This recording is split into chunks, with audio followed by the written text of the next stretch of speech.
Now I know the audience can still hear me, and that we are live, and you're wondering why you guys are all so late. Well, can I hear myself? Yes, I can. There's a voice that's not been heard yet, and that's Calum's. Now, if you can't hear Calum, it's because he's had a bit of an incident, right, Aidan? Yes, he has. He has lost the functioning of his Snapchat and has been unable to update either of us about what he is currently doing, which is a first aid course. Yeah. Rather than being on this radio show with us. So that's been fun. So we're roasting Calum a little bit, but we've lost 20 minutes of time. We're getting the show ahead. The mics don't work. This is Star. You're listening to Let Me Talk. Aidan, tell us a little about yourself. My name's Aidan. Second year. I study currently English film philosophy. 19 years old. I have ambitions to be some kind of writer in some kind of non-fiction or fictional sphere. Haven't really decided at this point. That's really cool. Yeah, you want to be a journalist as well, don't you? I want to be a journalist. I want to be a broadcast journalist because I simply cannot write. I am terrible. I cannot do essays. I've acted on stage. I've sung on stage, but I can't write for my life. And my lecturers tell me that all the time. Well, that's a profession for all of us, I guess. Yeah. So if they tell me it's like, hey, you got to start a newspaper, I'm like, no. I'm good. I'm going to go straight to TV.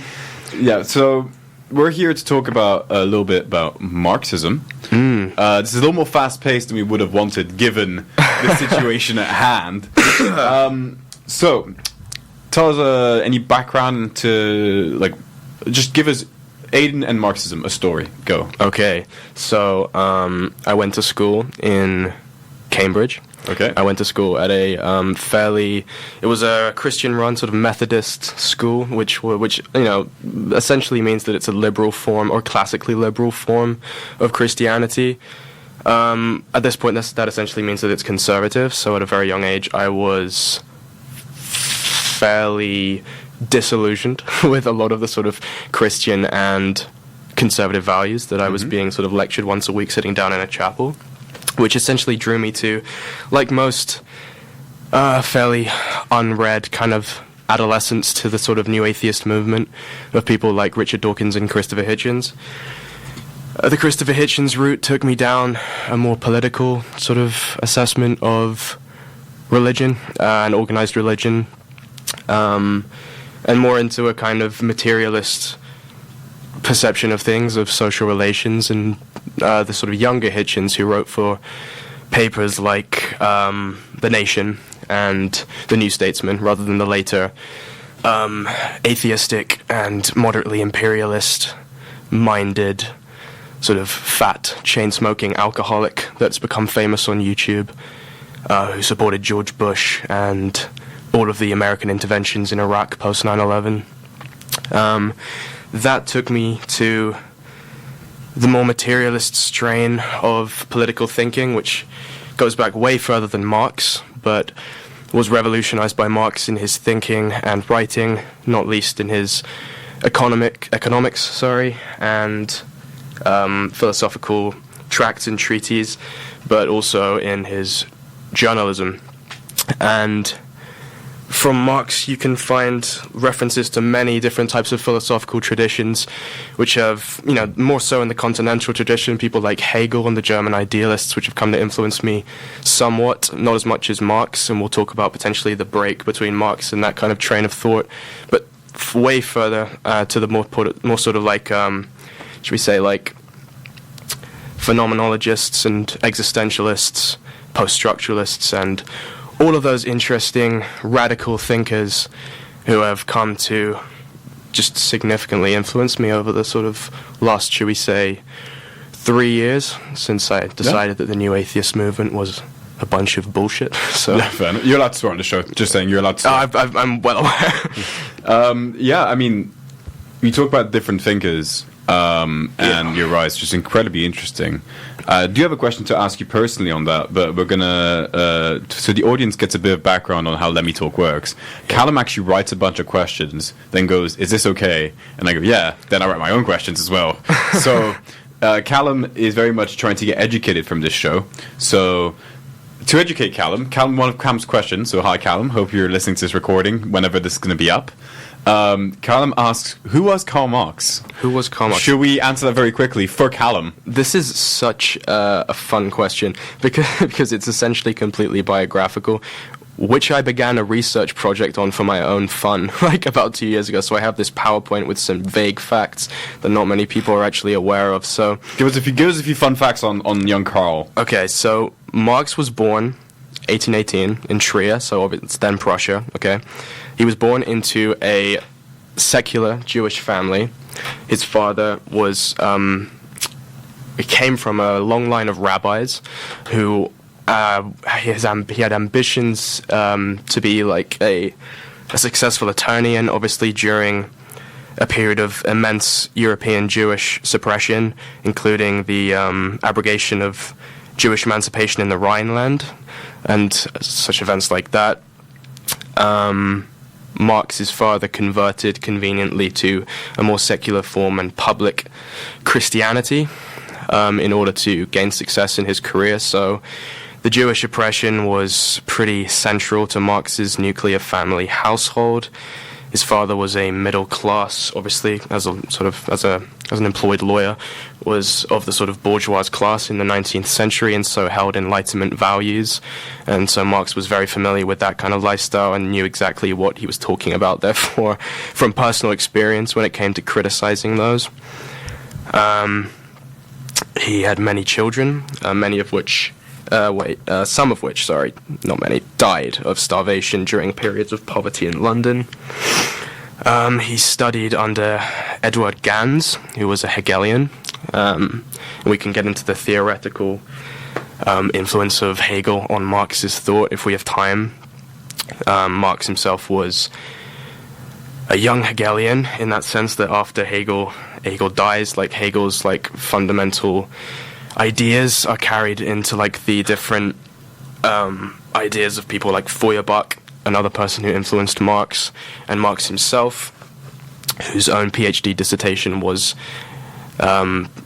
pretty Hegelian in its philosophy. And then eventually Marx would, in 1845 and 46, break from that particular tradition and the entire tradition of German idealism as a philosophy. Primarily Hegel, but also influenced by other people. Idealism as a movement is pretty diverse. People like Kant and Schopenhauer and even Nietzsche are not accused, well, sometimes accused, but aligned with that particular school. Though Marx's primary influence, along with, of course, the French utopian socialists like Fourier and Saint-Simon, was, of course, Hegel. Yeah, I think that's a very, very impressive rundown on Marxism and on Karl Marx specifically in general and his biographical part of his life, and I think it's incredibly important. Before we dive and kind of explain to the audience who I think kind of listen to this trying to get into trying to understand the basics, I think, of Marxism, I think it's incredibly important, and thank you very much that you brought up the biography of Marx and his lived experiences, because that definitely affected what he believed in. Absolutely, yeah. I mean, Marx himself was middle class. I think it's very important, when we see people in the media today, should we say, well-known socialists or proclaimed democratic socialists, let's say, AOC, or even Jeremy Corbyn, who are, not impoverished and live, I would say, fairly lower middle class to middle class lifestyles, are accused of utilizing a certain amount of privilege in order to exist and to platform themselves in support of the working class. They basically are accused of hypocrisy. It's important to remember that most of the utopian French thinkers, and then after that the materialist Marxist tradition thinkers, were all able to think in such a way and able to access the materials to do so via the wealth that they had accumulated and that their families had given them. Yes, it's a hypocrisy and it is a contradiction, but it is also a privilege. Education itself should be considered a privilege in that capacity, because if you don't have the access to the assets then you won't be able to actually like do the reading and do the education. That's a really good point, because that actually makes you think of a controversial figure in contemporary, if you think contemporary, wouldn't necessarily say thinkers, but leftist broadcasters. Sure. Who even within leftist movements is even controversial, is Hassan Piker. Sure. He, because of the fact his uncle Cenk was Young Turks, right? Yeah. Came from the Young Turks, and obviously he does come from a quite wealthy background in Turkey. Before moving to the US, he's been deemed to be a hypocrite, especially given that he bought, what was it, like a $2 million house from the Twitch money, right? Yeah, Hassan's pretty interesting. I find Hassan. So during COVID, I found his Twitch streams. Yeah, same here. Yeah, very fun to like listen to, especially during, let's say, like the Capitol riots and the invasion. Yeah. Like that's like he's a very interesting person to like watch, because he like, as he like discovers what's going on with like live updates, or he's watching broadcasts or breaking it down, like he breaks it down in layman's terms. He's very sort of open to like every kind of individual like joining his streams and stuff like that. He's a very good entry point to a lot of left-wing thinking and a lot of again, a lot of materialist politics. I have a lot of friends who have started to like really become interested and involved in a lot of contemporary progressive issues, including not limited to, but including things like trans rights, like Pan-Africanism and things like that, simply from listening to things that he's actually had to say about a lot of this stuff. That's actually what got me into. I would say I really don't like labels as such, but I would say that pre-COVID, I would definitely be deemed more as a liberal, if you know what I mean, like a classical liberal. Yeah. Not liberal in the American sense of the term, more liberal in sort of like, more centrist sort of liberal. Yeah. Okay. Whereas it's very much, it was kind of like, for me, a gateway towards leftism is very much finding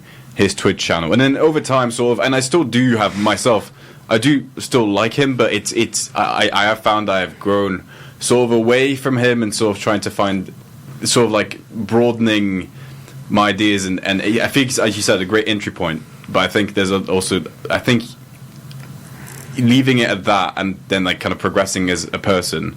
Yeah, I found him to be. Well, I still have great respect for Hassan, but it's I really, in progressing to other thinkers. That's what I was thinking when you're mentioning the sort of like the people who get called hypocrites. It did make me think of him quite a lot. Yeah, there's a lot of obviously like great entry points like are generally like not just like the way that people explain ideas and stuff like that, or even the ideas themselves. It's generally like personalities and charismas and things like that. And like Hassan definitely is that, in the same way that someone like Sam Cedar is, or even the New Atheists. Like all of them have a certain capacity for charisma that can attract a very specific demographic. Now, that demographic is 100% generally very angry Christian defectors who are suddenly turning to this kind of militant atheism, which seems liberating, but it's, in my opinion, like fairly destructive as an idea. I agree about the labels thing actually as well. I mean, I wouldn't identify as a Marxist, even though I agree with more or less everything I've read of Marx outside of his journalism. His journalism is insane. If you actually read it, like the predictions he makes, like things like, like the revolution is, don't hold me to this actually. Like I think he says the revolution is going to happen in Germany, like for the first ever one. Or when of course it happened in Russia, which we could come to. Equally, I think that most people that identify as Marxists are generally pretty unaware that most of the things that Marx talks about, or the ideas that Marx heralds and is famous for heralding and analyzing and critiquing and developing, are generally very old ones that predate Marx by quite a lot. Even Marx's, in my opinion, I think there are two things which generally, like, everyone should know about that exist at the center of Marxist theory, and that's, the first is the concept of alienation, which he appropriates from, of course, Hegel, and then the concept of creativity. And creativity in Marxism is a synonym for production.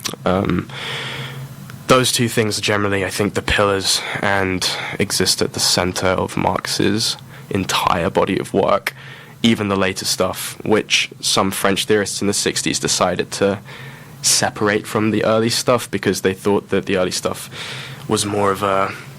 Louis Althusser, for example, thought the early stuff, like, rejected it on the basis that it was more of a sort of a humanism rather than a kind of science, shall we say, with like more of an emphasis on that kind of historical determinism and the economical side of it all.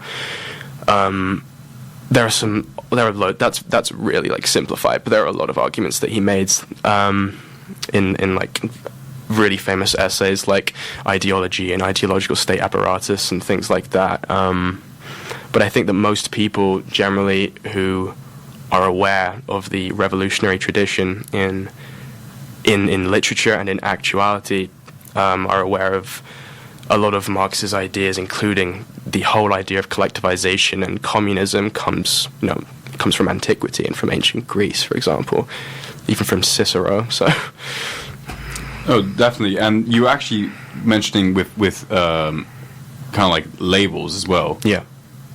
We're going to Calum's actually first question, which is when someone says they're a Marxist, what does that mean? To you, when someone says, I personally am a Marxist, what does that mean? What do they believe in?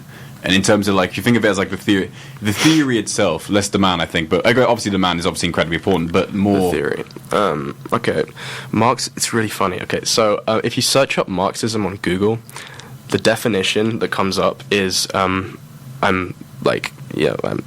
is not word for word, but it's, like, of or relating to the work of Marx and Engels, which is like conveniently vague for such an expansive and, ultimately incredibly broad body of work, which is very difficult to define in the sentence.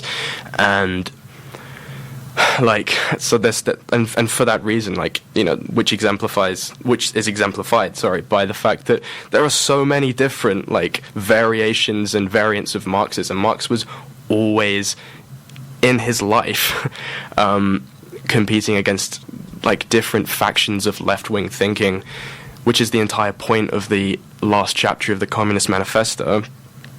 The entire point of the chapter of the Communist Manifesto is a kind of call to unification between different factions and parties, all claiming to like want social or revolutionary change, but with different like nuanced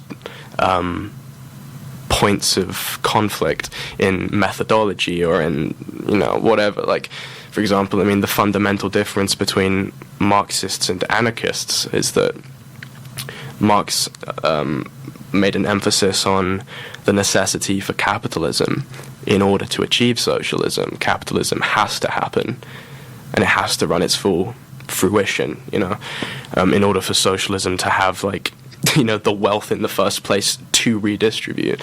And anarchism wants everything to collapse at once. There's like, it's like there's no longevity to anarchism. It has to all happen immediately, which is where Marx thought that, the original theorist of anarchism, Bakunin, was an idiot. And I kind of agree. And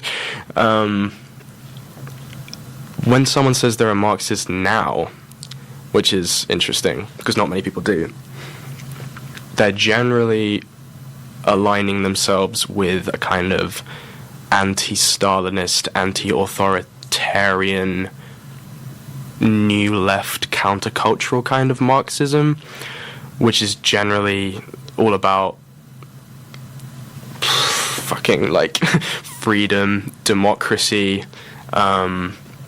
Mistakenly, they like throw the word equality around quite a lot, which is not something Marx actually ever said himself, because Marx is generally associated with philosophy of equality or equity, when Marx thought that equality itself as a concept was a bourgeois concept. And in a nuanced argument in Capital, he makes about commodities and like the equality of commodities, and like which relates to his other argument that commodities are the center of social relations rather than people, which is of course a problem. It's a process called reification, and generally speaking, those Marxists in the 60s are Trotskyites, which I know a lot of Leninists who would say that is a convenient way of separating oneself from the supposed atrocities of the Soviet Union.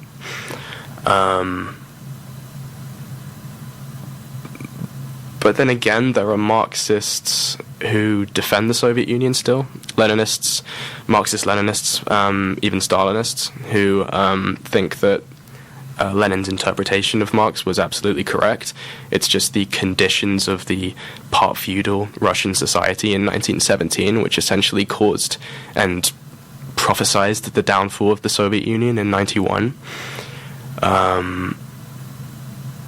Yeah, but when someone says they're a Marxist, they're whatever kind of Marxist they are, they're generally going to be saying that they are on board with a series of progressive movements that have materialized since the civil rights movement in the 1960s, not just the African one, but of course the Native American one and the Latin American one. Black Panther movement as well, of course, yeah. Malcolm X himself, Malcolm X was an Islamic socialist, Marxism is not just associated with these material movements, but it's also associated with Ba'ath Party as well. You're mentioning Middle East, yeah, of course, yeah. It's an alignment with a lot of progressive movements, and while we're on the subject, we might as well talk about wokeism, because wokeism is. Would you even say, just would you even say that real is not really a correct term that I'm looking for, but when you think of wokeism and you being woke, yeah, would you say that's even a real term, or do you think it's just because to me it just seems like something that's been co-opted? I don't know where the term actually originates, but I don't think that the term woke originates with the left. I think the term woke, if it doesn't originate, then it's 100% been appropriated and hijacked by the right in order to criticize and make fun of the left, which is. I do remember it being a sort of not necessarily leftist term, but probably I do remember it like very vague. I mean, I'm 20, almost 21. So it's not necessarily like I remember back in the early days of the internet, but I do remember. Do you have a vague memory of it being used in a positive manner, which is more like imagine someone like who knows their stuff about and very much about like kind of is progressive minded, but does have a knowledge of these progressive mind ideas. I've heard people say they're woke, as in like they're awake as to what is happening, and it wasn't necessarily used as like I wouldn't say like. It was a positive, but it was more used in sort of like a fun positive, not necessarily as like a compliment, but not necessarily as a negative either. I think it may just be because I didn't really get on board with these kind of political ideas or any kind of current affairs or whatever until like a few years ago. Yeah. But like I cannot remember it once being used in at least the British media as something complimentary towards the people who it's supposedly being attributed to. Wokeism to me is it's two things. It's a series of it's a series of appropriations of very true, very moral, very strategic and plausible social movements and the ethos and messages of all of those different things. But fundamentally, it's also performative, which is my biggest issue with it. It's that most people who go on the BBC or on ITV or Channel 4 or Fox or CNN who identify, and these people identify as woke, which I would suggest. As in saying that, so people like people like Owen Jones who are like lauded as great champions of the left now, who is a good writer to be fair, but people who identify as woke are clearly fairly unaware of its of what it's understood as in the public sphere. Like, the public consciousness essentially holds wokeism as something either dangerous, which I think is stupid, or something just like disruptive and annoying. Like, it's generally like the opinion of, like, you'll see people like posting consistently on conservative meme pages on like Instagram or something about like how woke people are just like, you know, I know that's like weak or just complaining and like have no actually intention, like they don't understand how the world works and things like that. No, these people that will go on and identify as woke on these like on broadcast television, they generally don't have, should we say, the capacity to argue in the same way that should we say leftist YouTubers such as, you know, Philosophy Tube, and I've watched a brilliant trans woman talk about break down the ideas of the intellectual dark web, for example, and how they like contradict her socialistic intentions and deliberations in the political sphere, and how they cannot justify themselves where she can. And the people that are marketing wokeism are generally and justifiably referred to as kind of performative liberals by people in the socialist sphere, because they're advocating a kind of legislative or political reformation to whatever, you know, like to the, you know, the Equality Act of 2010 was legislative reform in order to include more people. But what they're doing is sitting on the shoulders of very, very progressive and hard-won movements of the 20th and before that, 20th, 19th centuries, without the awareness that you can change various masks of the system, or you can redress it in different clothes, but fundamentally a system which is, you know, built on transphobia, homophobia, slavery and therefore racism, misogyny, all of which predate the capitalist mode into the feudal tradition and before that. But the capitalist mode is fundamentally predicated and has utilized all of these phobias and isms in order to subsist. And if you don't change the system, or attack at the very essence of it, then nothing is fundamentally going to change. There's a reason that America, which is generally considered one of the most racist nations in the West, and I think, I don't know, rightfully so, not that you can, like, trivialize or measure such things like that. America has historically and famously always been one of the most opposed nations to any kind of revolutionary means. And there's a reason that is the case. There's a reason that Marvin Gaye wrote the album "What's Going On," right? Incredible. About a Vietnam War vet returning from war to discover that the enemies are not in the wider eastern landscape or behind the Iron Curtain, but the enemies are within. They're within your own nation. He comes back to a world of discrimination and phobias and isms because they're inherent and implicit.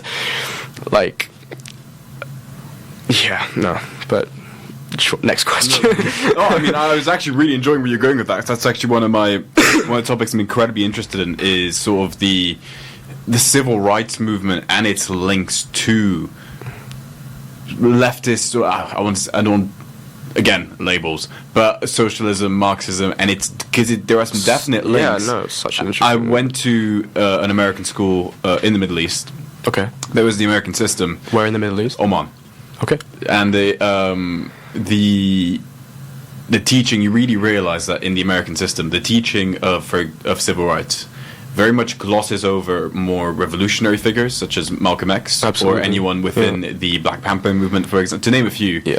And very much focuses more on MLK, obviously, who MLK himself did definitely have some. They mention so I don't know if you mentioned Marxism specifically, but he definitely does mention socialism. Yeah, he does. I find Martin Luther King, despite all of the flaws that people point out now, because he's such a populist figure. Like, it's the same case with, like, a civil rights movement figure like Nelson Mandela. They are popular, but they're popular for a reason. So I do, like, very much enjoy what MLK says about, the state of things. Not as much as I do about as much to do with someone like James Baldwin. Yes, of course, yes. Or Malcolm X, and even, like, people in the arts like, Nina Simone or someone like that who incorporates it into her own music. I find Malcolm X more... people described him more of a sort of they sort of reduced him to the kind of like fantasist, I think, with his like ideals of sort of absolute segregation and things like that, where MLK was more about the obviously white people and black people and all races living together. I find Malcolm X's analysis of the state of America at the particular time actually more realistic. I do as well. It's also I'm when it comes to movies and books, I'm really bad because I'll read halfway, stick it down, put it down, and never pick it up again. And I don't know why I do this, but I did read the autobiography as much as I could of the autobiography of Malcolm X. And something I found interesting was we never saw what I want to say is the true. We are deviating from this, but I do find this quite interesting. The true Malcolm X, if you will. Mm-hmm. I always found him quite sort of. Within the Nation of Islam, especially under Elijah Muhammad, he seemed quite he seemed quite preoccupied, if you will, by the internal strife of the internal struggle he felt within the Nation of Islam, especially as he got more popular and started to rival Elijah Muhammad. Yeah. When he finally split from that and founded the what is it called? The organization he founded, which I'm going to look up because I should know the name of it.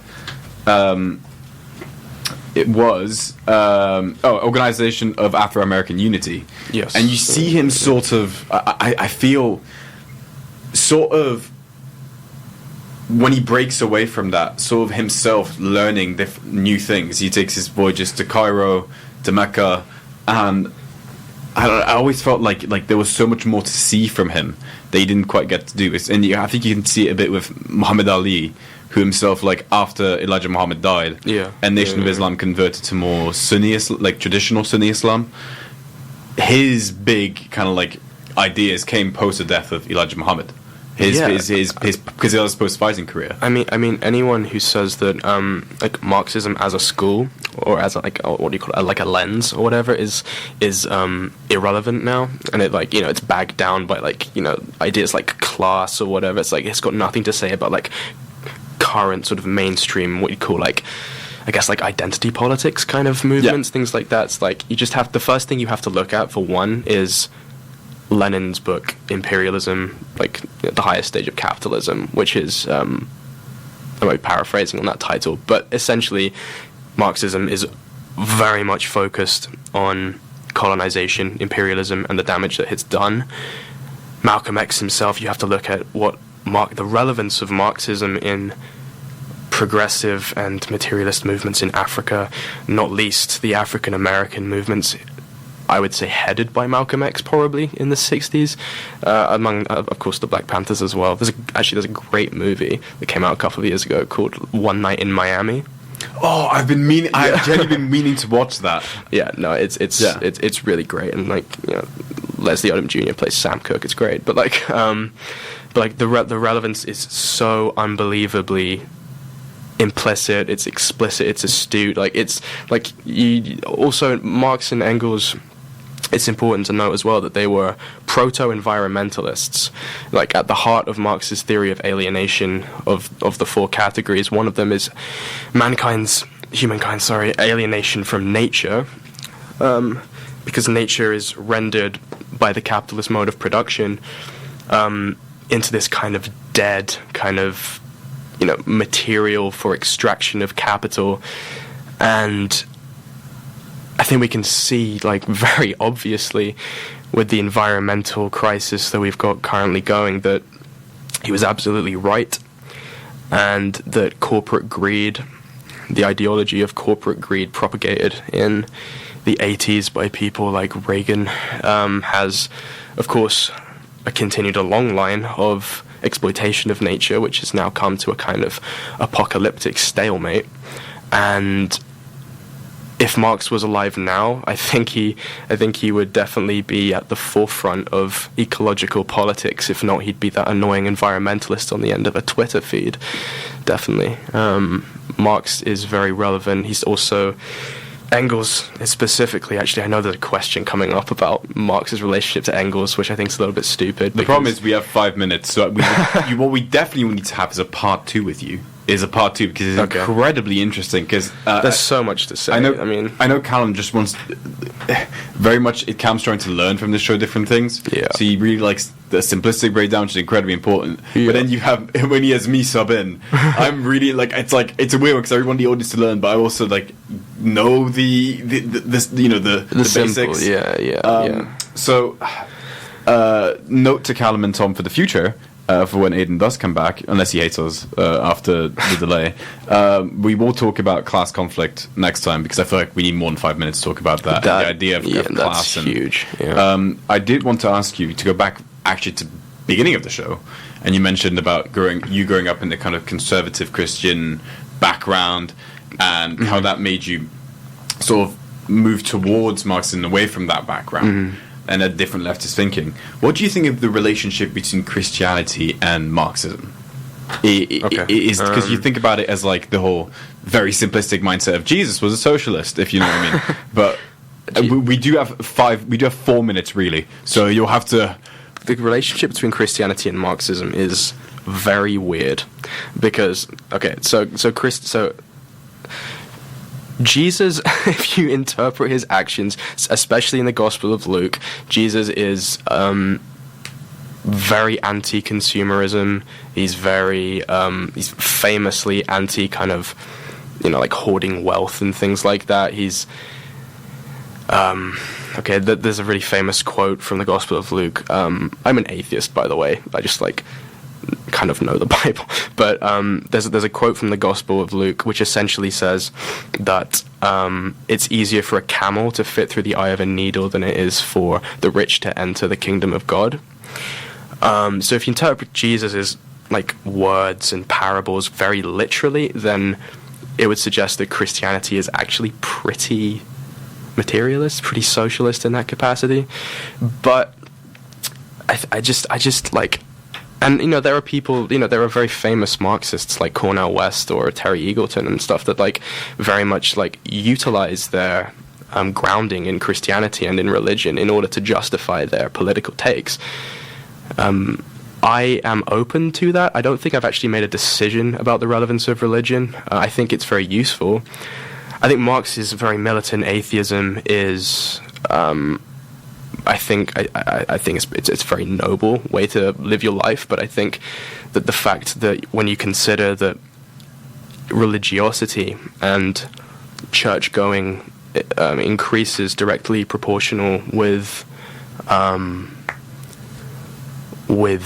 the demographic of society that are more impoverished, religion suddenly becomes less something that corrupts and distracts and coerces people into submission to different superstructures than something that is actually genuinely useful in order to help people on a more personal and introspective level. It becomes something more about spirituality, even though that's, I guess, a dirty word, and less something about, dogmatic or doctrinal organized religion. I think the relationship with monotheism in general, I think, is pretty. It's definitely strenuous with left-wing political movements, because obviously the grounding of Marxism, as exemplified by his introduction to Hegel's philosophy of right, it includes religion as an oppressive superstructure and one of the state's vital methods of ideological influence and what we'd call interpolation, which is the sort of dictated internalization of normal people with the values of the ruling authorities. So, yeah. I'm very indecisive about it at this point. But yeah, I mean, that's more than fine. I mean, you still have a lot to learn, and unfortunately, it is the end of the show. Sure. We should have had 20 extra minutes. Calum, you will not outlive this. I mean, actually, next show you come on, if you're willing to come back on, sure. we will, whenever that will be. We haven't touched on Marx's yes, theories we will. yet. I think we'll spend a good 5-10 minutes bullying Calum for today. If you agree. That sounds good. Thank you very much for coming on, Aidan. This has been incredibly insightful, and I'm very happy to have met you because thank you. I've myself learned a lot today. This was Let Me Talk is 8:59. Sorry for the delay. We should have another group coming afterwards, but anyway, we have to end on time because otherwise the head of programming, my friend Phoebe, is going to hit me. So thank you very much for coming on, Aidan. No worries. Thank you so much for having me. I look forward to being back on Let Me Talk with Calum this time. Thank you very much for listening, everybody. Have a good night. I'm going to walk around and turn that off so to make no noise until I turn it off, because otherwise they're going to hear everything on a hot mic. Good night.